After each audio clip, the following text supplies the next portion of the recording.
इस साल दो महत्वपूर्ण बैंक जो है प्राइवेट होने वाले हैं। आपको बता दें कि ये काफ़ी बड़ा जो है इनिशिएटिव सरकार की तरफ से लिया जा चुका है और यह निश्चित हो चुका है कि यह सन 2021 में आपको दो बड़े बैंक जो है प्राइवेट होते हुए नजर आएंगे।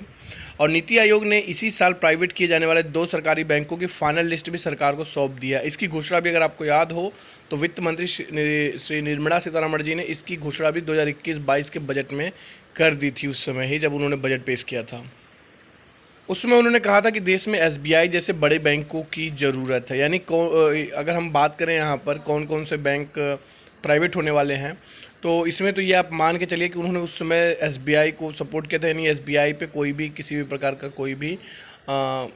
किसी भी प्रकार का कोई प्राइवेटाइजेशन का कोई कॉन्सेप्ट नहीं है एसबीआई के लिए। अन्य जो बैंक है, जो सरकारी बैंक है, अन्य बैंक है, उसकी जो है ज़रूर प्राइवेटाइजेशन हो सकती है। एक जनरल इंश्योरेंस कंपनी का भी होना है प्राइवेटाइजेशन। ये भी आप समझिएगा कि जो सरकारी इंश्योरेंस कंपनियां उसकी भी प्राइवेटाइजेशन होने वाली हैं।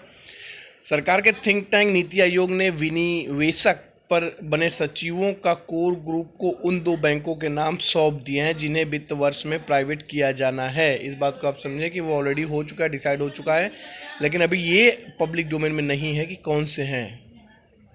वित्त मंत्री ने कहा था कि सरकार चालू वित्त वर्ष में सार्वजनिक क्षेत्र के दो बैंकों को और एक जनरल इंश्योरेंस कंपनी, आप समझिए दो बैंक हैं उसमें एक जनरल इंश्योरेंस कंपनी है, इन दोनों को प्राइवेटाइज की जाएगी। इसके लिए बैंक के नाम का चयन करने की जिम्मेदारी नीति आयोग को दी गई थी।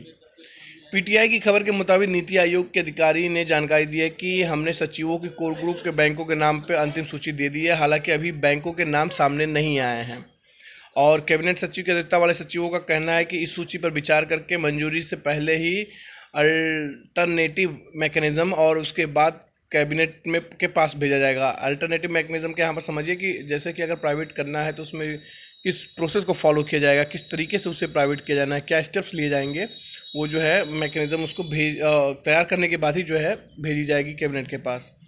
और उसकी कैबिनेट की अध्यक्षता आप सभी को पता है प्रधानमंत्री नरेंद्र मोदी करेंगे और उसके बाद मंजूरी मिलने के बाद इसे रेगुलरली परिवर्तन में किए जाएंगे। प्राइवेटाइजेशन की वजह बताते हुए सीतारमण जी ने कहा था कि एसबीआई जैसे बड़े बैंकों की ज़रूरत है। हमें इस बैंक चाहिए जो कि अपने स्तर को बढ़ाने में के काबिल हों और देश की आकांक्षाओं को पूरा करने की क्षमता रखते हों। अब प्रश्न उठता है कि उन लोगों का क्या होगा जो उस बैंक से जुड़े हुए हों या उस सरकारी बैंक में काम करते हो, तो उन सभी का उन्होंने पूरी तरह से आश्वासन दिया है कि उनका पूरा ख्याल रखा जाएगा और उनके हितों से किसी भी प्रकार का खिलवाड़ नहीं होगा। यानी जिस टर्म और कंडीशन के जरिए उनको उनकी भर्ती की गई थी, जो तनख्वाह उनको दी जानी थी, उन्हीं सब टर्म और कंडीशन और सैलरी के हिसाब से उनका कारोबार चलता रहेगा, उनका कार्यक्रम, उनका सब कुछ चलेगा। हालांकि हो सकता है कि जब नई भर्तियां हों उसके लिए टर्म और कंडीशन बदल जाए।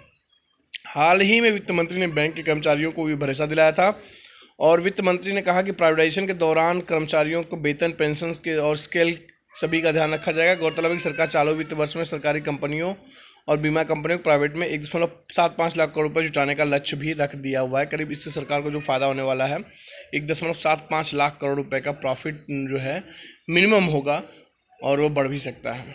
तो आपको क्या लगता है कि कौन कौन से दो बैंक जो हैं प्राइवेट होने वाले हैं, उसको आप कमेंट में हमें ज़रूर बताइएगा कि आपको क्या लगता है कौन कौन से दो बैंक जो है इस साल प्राइवेट हो जाएंगे, सरकारी बैंक। कमेंट करके ज़रूर बताइएगा, हम आपके कमेंट्स का इंतजार करेंगे। और इस वीडियो को अगर लाइक नहीं किया हुआ तो लाइक कर लें, चैनल को सब्सक्राइब नहीं किया हुआ सब्सक्राइब कर लें। इसी तरह के और इंटरेस्टिंग वीडियोस हम आपके लिए लेके आते रहेंगे, नए नए इन्फॉर्मेशन आपके साथ साझा करते रहेंगे। आज के इस वीडियो में इतना ही। अपने इस दोस्त को इजाज़त दीजिए, अपना बहुत ख्याल रखिए। आप सभी का बहुत बहुत तहे दिल से धन्यवाद दोस्तों।